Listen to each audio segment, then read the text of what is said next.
Hey guys, I am Tyler and I am the truck dad. I am a father of 3 and I'm married to the car mom, and I'm so excited to bring you the debut video of the Ram 2500 Rebel with the Cummins turbo diesel engine in it.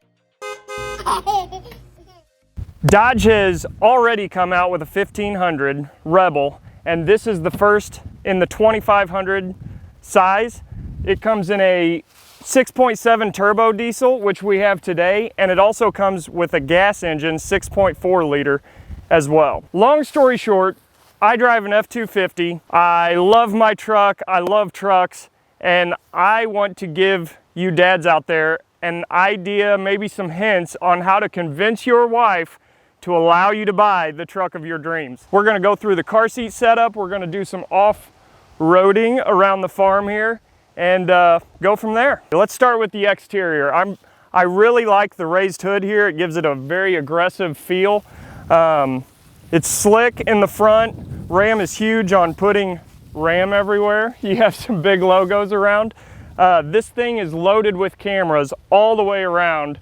It's super, super cool when you're getting in tight spaces, maybe getting in some spots that you probably shouldn't be on the trail. It'll help you out down the road. One other thing I really like about this, these vertical mirrors. When you extend them out, they kind of give that old Dodge flip out mirror vibe that everybody fell in love with a couple years ago. I really like it. With the Rebel, you're getting some aggressive tires, big rims. They come with 33s stock. It comes with an 11.1 inch clearance. That means you're most likely not gonna drag on anything when you're off-roading. It does have some skid plates underneath that comes with the Rebel. That's part of the package. Whether you're a guy that wants a big lift, wants big tires, this is the option to get it all stock with warranties right out of the gate. Okay, moving to the bed, this truck, the Rebel, only comes in a 6-foot, 4-inch bed. One thing I really do like is this little cheater step.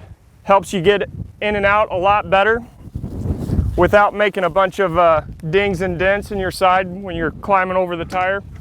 Power tailgate. In true car mom fashion, we grabbed the biggest stroller we have, a Keen stroller wagon, and it clearly fits perfectly fine in this bed. One thing I really do like about this bed is these plugs. You have your 115 volt and your trailer plugs right here. They tuck them up higher to where if you have a large item rolling around here. In the past, I have broke these covers off before because these are too low. These are nice and high, they're tucked away, safe, you're not gonna hurt them. Down here on the bed floor, we have our 5th wheel and gooseneck attachments. One thing I really like about these is it's a hard plastic locking mechanism that will keep all mulch, gravel, everything out of these points.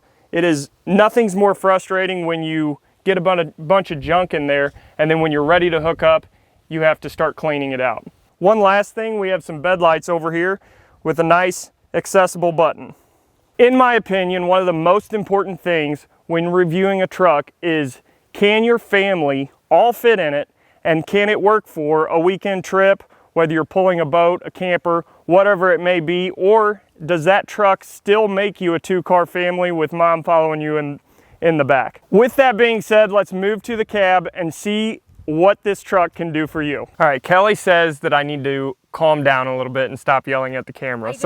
This is my try at that. Yeah, keep it casual. All right, let's move to the door. We have the traditional window door lock switches here. One super cool feature, front and reverse lights for your mirror.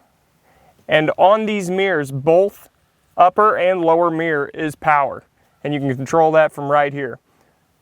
Very neat feature, and you have your mirror fold in. All right, it's a little tight for the Yeti going in there, and I would never try to do that with a full cup, but the wallet always fits perfect. This door panel and design is very similar to the previous years, very practical. Let's come on inside and get to the interior. Okay, I really like the interior design on this. All of this is super easy to wipe down. I feel like if you covered it in a 1/4 inch of dust, wiped it down, you could get it clean and back to brand new in no time. They put this great 12-inch screen in here. One thing I really do like is that these are still buttons. Climate control, you can go to climate and use the screen, but if you're driving down the road and you want to adjust it, you could easily do that using the buttons without taking your eyes off the road. One thing I love about this truck is when I am moving, I can use different cameras depending on my terrain, depending on whether I want to check my hookup on a trailer or a camper. I can easily do that without putting it in park and getting out of the vehicle. I really do like the shifter. You have 4 up on top here instead of a 1 and a 2. It's just less movement that you have to make, and you have your gear limit right here. So if I only want to go in a crawl, I can lock it to where it will only go in first gear. If I want to max out at 2, then it'll max out in second gear. One other thing, I already programmed this thing and told it that the program that the farm is my work. So I hit this button, take me to work. Your work address. Do you want to start guidance? Yes. Navigating to your work address. And there we have it. The cruise control setup here is very easy, user-friendly. It worked great on the way down. One thing I did notice, the lane assist was not as accurate as some other vehicles that I've been in. I don't know if it's because we're sitting off the ground a little higher or what, but it just wasn't as good as some of the other vehicles. All right, let's move on to the center console. You have 2 really nice phone holders right here, and you could slide a phone right there, depending on how you want to set your sliding drink tray. That's what I'm gonna call this thing, a sliding drink tray. You also have 2 levels of storage and a very, very deep bottom going all the way back to hold anything you can possibly imagine. Okay, I'm taking over for the truck dad to quickly break down the car seat setup. So in this Ram 2500, the good news is it's the same cab size no matter what trim level you get. So this is a nice big cab that is very easy to accommodate multiple car seats, including the 3 that we brought. Now, we chose to do a booster seat, a convertible car seat, and a rear-facing convertible car seat, just to show you a different sort of combination.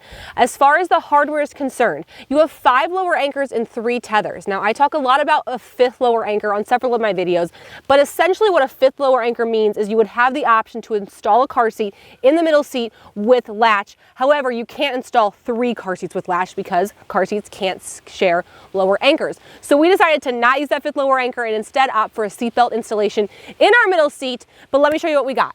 We've got a Kleck Foomp installed rear facing with the seatbelt. We've got a Graco Slim Fit 3LX installed with the seatbelt, and then we got a Peg Perego booster seat installed with the latch, just to show you this different sort of combination. But guys, she's a 3-across machine. She can fit it all.